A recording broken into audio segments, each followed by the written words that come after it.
Muy buenos días, muy buenas tardes y muy buenas noches. Desde un lugar perdido en el mundo, seáis bienvenidos a la zona de la libertad singulárquica, para escuchar un pensamiento analítico y un compromiso con la vida desde la reconquista del Estado.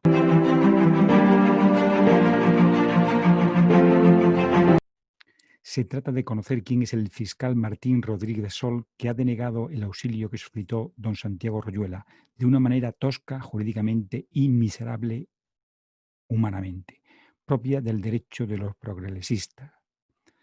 Dicho sea con el debido respeto y en la obligada necesidad de defensa de la libertad. El les que se introduce en la palabra progresista es un sufijo tomado del inglés que significa sin, esto es, sin progreso, el que es contrario al progreso, y con el sufijo les en el medio suena mejor progresista.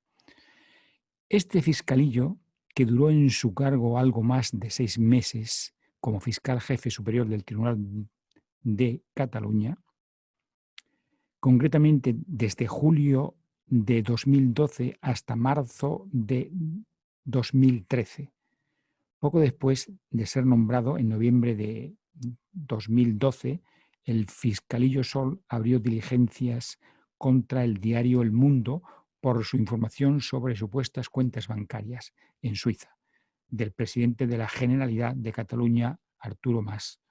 Es decir, parece que su intención no es la de perseguir a los criminales que evaden el dinero, ni tampoco la procedencia del mismo. Más bien tiene el regustillo de perseguir al mensajero, como fue contra el diario El Mundo por destapar la información. Eso se llama en otros términos perro guardián y en este caso concreto perro de los políticos. El fiscalillo político ha estado siempre muy relacionado con el poder político catalán, que siempre ha defendido a capa y espada. Estos le han correspondido otorgándole numerosos premios procedentes de organismos políticos. En una entrevista concedida a Europa Press, el fiscalillo Sol dijo que veía legítimo que Cataluña aspirara a consultar a los ciudadanos sobre su futuro político, pero avisando que actualmente no existía un marco legal que permitiera un referéndum sobre la independencia, de forma que él era partidario de buscar una alternativa con preguntas que respetaran la legalidad. Y siguiendo la trayectoria del fiscalillo del Tribunal Supremo de Justicia de Cataluña, no ha dejado de buscar con ahínco las soluciones parciales para el referéndum de Cataluña, ni cesado de enviar mensajes de esperanza, siendo el que tenía que controlar el cotarro. Exactamente lo contrario es lo que ha hecho con el decreto del 22 de septiembre de 2020 en la petición de Santiago Royuela, proteger a los que cree que son de su banda, que es lo contrario de servir a la justicia. Quien quiera buscar se puede encontrar con el problema que generó sus declaraciones sobre el problema jurídico del referéndum de Cataluña, que manifestó reiteradamente ante el previsible no de Madrid a permitir un referéndum. Él afirmaba que se podía utilizar la ley de consultas con preguntas en otros sentidos, engañando un poco a la ley. Cualquier jurista podría decir que al menos es un intento de fraude de ley. Su comportamiento difiere muchísimo cuando se trata de defender a los que él cree que son de su banda, dicho de otra manera jurídica. Utiliza el fraude de ley o la vara de los hacendados cuando le interesa y son gente de su pandilla. Fiscal muy progresista, lo que quiere decir que es un antiprogreso. Según todas las informaciones que se encuentran, su actitud fue muy parcial, por ejemplo, en las cuentas suizas del expresidente Arturo Mas. Los Royuela no tienen por qué preocuparse. Ya saben que este fiscal habrá empezado a investigar las cuentas presuntamente irregulares de los partidos, retomando la información que ellos tienen, probablemente con una finalidad contraria al artículo 24.1 de la Constitución, para callar a los mensajeros. Tras una polémica sobre la consulta independentista, en Cataluña y después de que el fiscal general del Estado le abriera un expediente de remoción, tuvo que dimitir, esto es, ni 8 meses duró en el cargo. Para terminar, con tan siniestra figura, se comenta el último detalle de las aspiraciones de este fiscalillo, informe que está disponible en las redes sociales. Se presentó a las elecciones al Parlamento de Cataluña de 2015 en la candidatura de Unión Democrática de Cataluña, UDC, como número 2 de la circunscripción de Barcelona. Pero el partido no obtuvo ningún escaño. Este fiscalillo, se dice fiscalillo por la manera tan rácana que ha utilizado en el decreto denegatorio a Santiago Rayuela y, al mismo tiempo, tan encubridor de hechos que son algo más que presuntos delitos.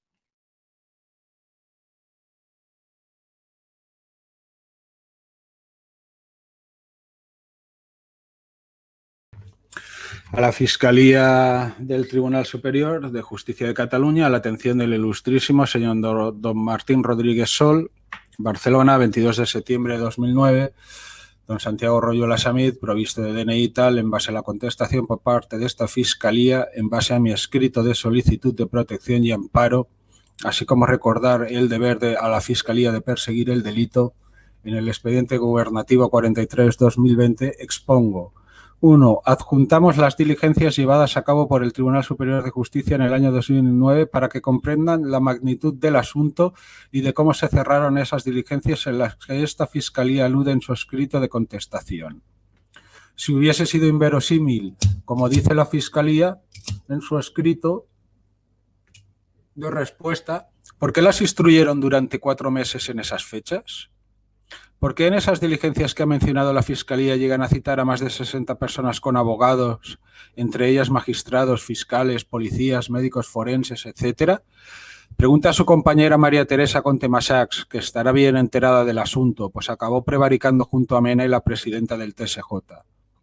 ¿Por qué existe en esas diligencias una sanción hacia el juez Ignacio Sánchez García Porredo por robar el archivo de la Fiscalía por orden de José María Mena Álvarez? Dicho juez fue sancionado por el Consejo General del Poder Judicial y hasta por la mismísima consellera de Interior, Montserrat Tura Camafreitas. ¿Por qué se poseen notas de cómo la secretaria de la presidenta del Tribunal Superior de Justicia de Cataluña, señora Amigó Palau, le robaba la información que se le enviaba por carta? ¿Por qué la presidenta del Tribunal Superior de Justicia de Cataluña encontró más notas manuscritas de muertos e ilícitos en los archivos de la Fiscalía en el 2009? Están en las diligencias que ustedes mencionan en su carta de contestación. Explíquenmelo, por favor. ¿Por qué la presidenta del Tribunal Superior de Justicia de Cataluña, Eugenia Alegret, se reunió diversas veces con mi padre sobre este asunto, diciéndole que siguiera enviando la información de forma anónima? ¿Qué hay de las notas en las que Mena Álvarez se dirige a la presidenta y la fiscal jefe del Tribunal Superior de Justicia de Cataluña en el 2009 para frenar dichas diligencias? ¿Qué hay de las cuentas millonarias que encontró la Fiscalía a nombre de esta red criminal en Tampico, México? También poseemos los originales de las notas de Mena Álvarez, una vez cerradas las diligencias extrañamente a finales del 2009, a las que alude esta Fiscalía en mi escrito de solicitud de amparo y protección, de cómo propone ilícitos a la presidenta y a la fiscal jefe de entonces en el TSJC para amañar sentencias judiciales. ¿Por qué el expediente del fallecimiento, asesinato de mi hermano Javier Royola Samid, así como de una treintena más, no obran en los archivos de la Fiscalía? ¿Por qué tenemos las hojas de petición firmadas por Mena de esos expedientes conforme se los llevó y jamás los devolvió al archivo de la Fiscalía? ¿No le van a denunciar y a perseguir? El juzgado de instrucción número 17 de Barcelona no hace nada frente al asesinato de mi hermano, habiendo presentado todas las pruebas de quiénes, cómo y cuándo lo asesinaron. ¿Por qué no está el sumario expediente judicial del levantamiento de cadáver de mi hermano? Se lo digo yo, porque Mena se lo llevó a la clínica del doctor Morín junto a muchos otros expedientes acerca de crímenes que ahora no obran donde debieran estar. Así que pidan a este señor responsabilidad, pues las hojas de archivo de la Fiscalía indican que fue él la última persona que los reclamó y no los devolvió. ¿Por qué poseemos más de 500 hojas oficiales del director del Instituto de Medicina Legal de Cataluña, Josep Arimany i Manso, donde se dirige el fiscal Mena amañando informes médicos y forenses? ¿Por qué tenemos más de 30.000 documentos originales de estos criminales sobre asesinatos y todo tipo de corruptelas? ¿Y la cantidad de sentencias amañadas en la Audiencia Provincial de Barcelona que poseemos? Perdonen que lo diga y lo escriba, pero dado el asunto y lo visto, parece ser que el negocio en la Fiscalía continúa. Alicio, escúchame con atención. Déjame que te cuente algo que lo he leído en el diario La Aurora. Es sobre un personaje relevante que ha realizado una extensa proclama dirigida al doctor Empesebrado. La proclama atrevida está elaborada por una juez que le asesinan a su padre por intereses económicos y a los compañeros de su padre y hasta al abogado que les llevaba los asuntos. Estos asesinatos se ejecutan dentro de un contraestado, con ribetes de mafioso dentro del sistema judicial. Algo parecido al caso que se refleja en el expediente Royuela respecto a María Eugenia Alegre Burgués, cuando era jefa del Tribunal Superior de Justicia de Cataluña. Parece ser que esta juez, corroída en su conciencia, se ha dirigido al infausto presidente doctor Empesebrado, con una confesión tremenda de arrepentimiento y por remordimientos por haber traicionado a su padre y al deber de hacer justicia. Porque estando en fase de instrucción, ella se vendió y archivó el caso por miedo y dinero. Ahora no solo parece que se arrepiente, sino que abiertamente ha denunciado destapando al sistema como totalmente corrupto, donde se practican todo tipo de componentes en las sentencias y en el entorno de los informes fabricados a la carta, tanto de los laboratorios como en los informes forenses. Además, desde las altas esferas se perpetran actos de máxima influencia civil y se lanzan tentáculos muy largos para que no se salga de control el AMPA que se produce en los partidos políticos y la estrategia en colocar gente en puesto de control y muy estratégicos, actuando todos por encima del bien y el mal. No te confundas, Alicio. Yo no opino, solo informo lo que se cita en el diario Aurora. La juez viene a decir algo así como: yo acuso sin acusar. A mí me parece un poco enigmático. Alicio, ¿no te parece? ¿Cómo se puede acusar sin acusar? Parece una mala copia del yo acuso de Émile Zola. Se pone que es algo similar, pero un poco retorcido.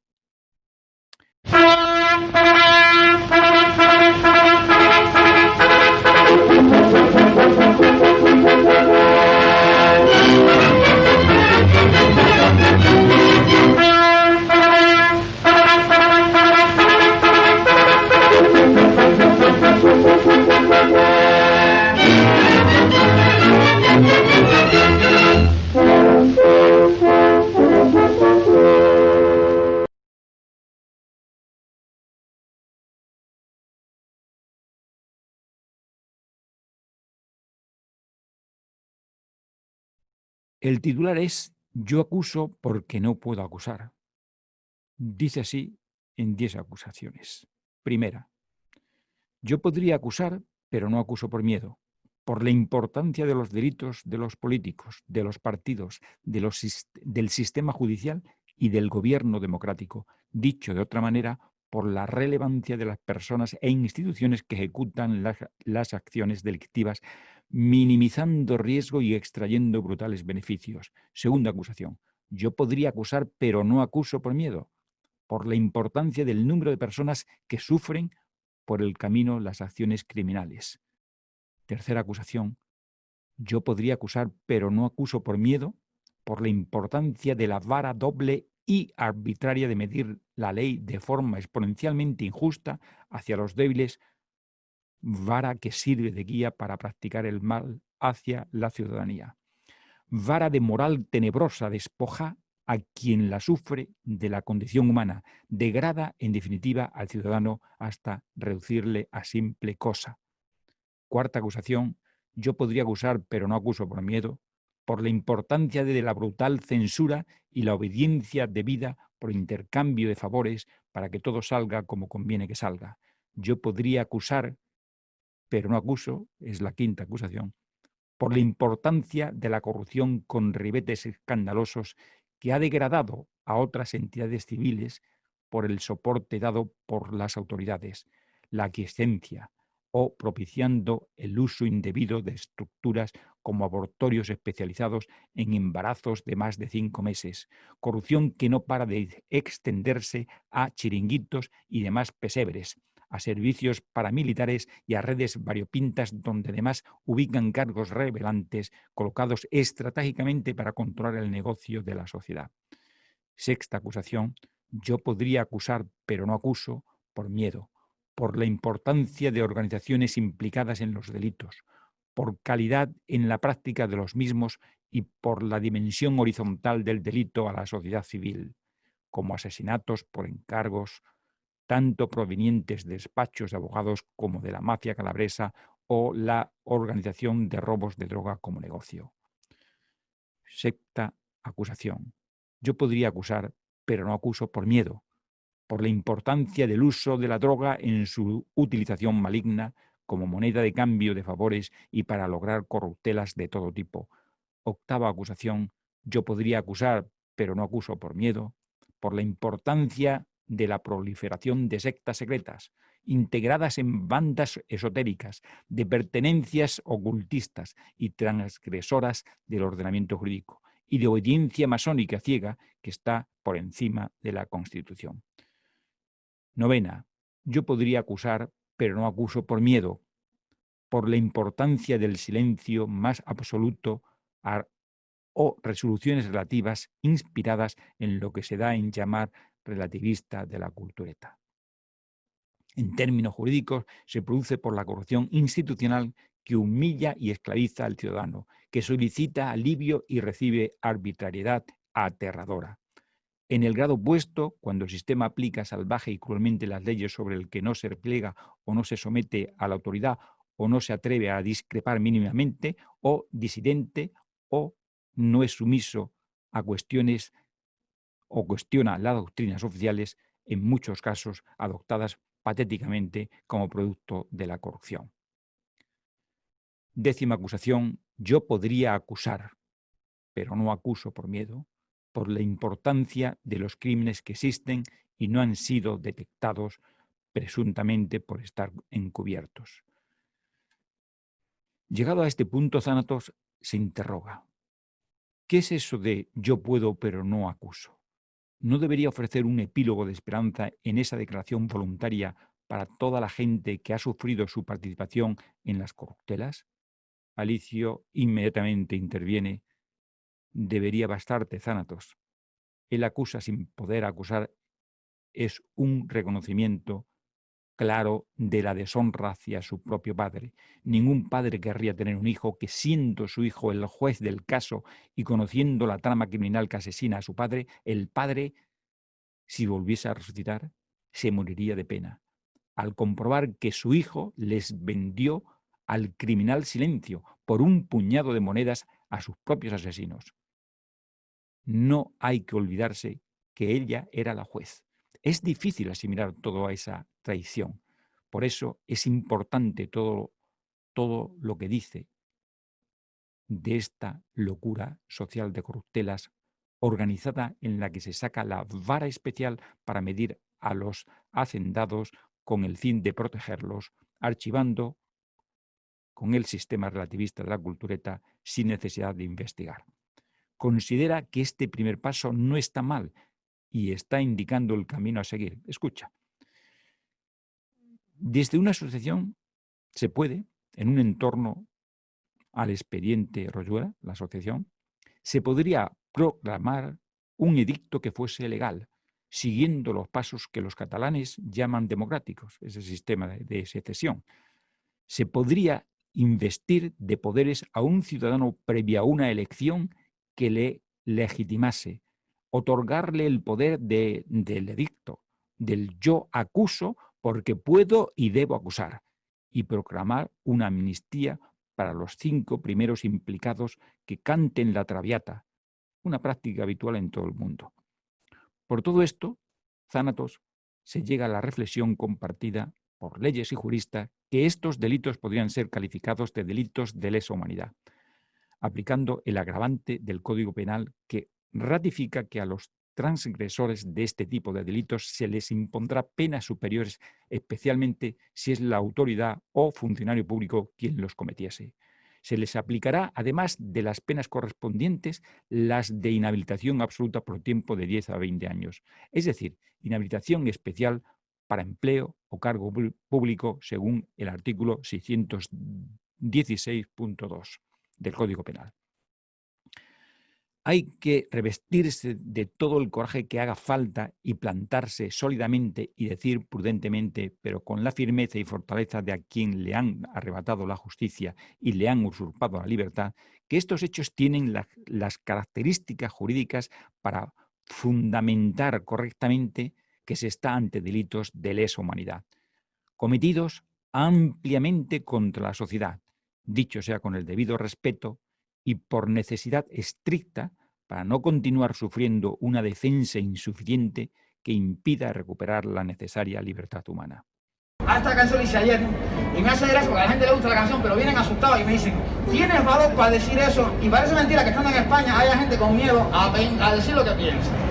Entonces la canción tenía otro título, pero al final le puse, a ver quién tiene argumentos para callarme la boca. Dice la canción. Y esta no me la sé. España se va a la mierda, sí señor. El gobierno está fuera de control. Entre tanto comunistas y tantos separatistas se han cargado en par de años la nación. El presidente tuneándose el falcón y el coleta comprándose un casoplón. Es un gobierno de jetas cuya única gran meta es que vayas a la escuela en bicicleta. Y pretenden darnos clases de valores mientras reciben plata de dictadores. Y puedo seguir la lista de estos progres comunistas que lloran cuando se muere un terrorista. De momento aquí lo dejamos hoy. Me toca ganarme el pan con mi sudor. Y no como esta otra gente que se dicen dirigentes y son unos delincuentes, sí señor. Es muy fácil hacer revolución a base de pura manipulación. Por eso yo sin pavura le digo a estos caraduras que se vayan a tomar por saco a Cuba y que echen y que se monten la bicicleta. Que le ocupemos el chale al progre coleta. Banda de capitalistas con careta. Métanse en su comunismo raro.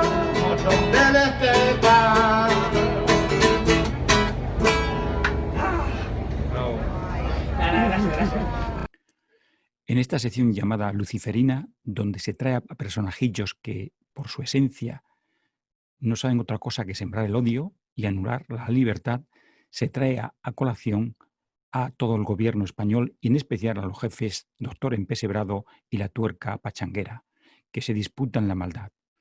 No respetan ley alguna y ha transportado a España a los meses antes de la Guerra Civil, donde los paramilitares andaban a sus anchas organizados en checas siniestras, en donde a los españoles se les detenía, se les obligaba a ser delatores, se les golpeaba, se les amenazaba, se les torturaba, se les robaba, se les enjuiciaba, se les condenaba, se les ejecutaba y se les asesinaba. Los nietos rencorosos han metido ya a España en el caos y es cuestión de muy poco tiempo. Si el pueblo no reacciona, que caiga el rey, que por otra parte siempre ha salido huyendo, como en el expediente Royuela. Hay que escribir al fiscalillo Martín Rodríguez Sol y al rey. Al primero, que sea honrado con la Constitución alguna vez. Y al segundo, porque puede que no salga huyendo y que dé la cara por sus ciudadanos y evite la progresión del odio, el hambre innecesaria y la división entre los españoles, que siempre España ha sido grande cuando se le ha dejado. Soy el doctor que su tesis plagió y ahora tu presidente. Y dijo que no pactaría con los comunistas e indepes. Mentí porque en campaña electoral muchos se lo creerían. para después con sus votos formar un gobierno chavista. Aquí tenéis gobierno Frankenstein, yo soy quien lo ha creado. Pues soy doctor, un fraude al elector, disfrutad lo votado.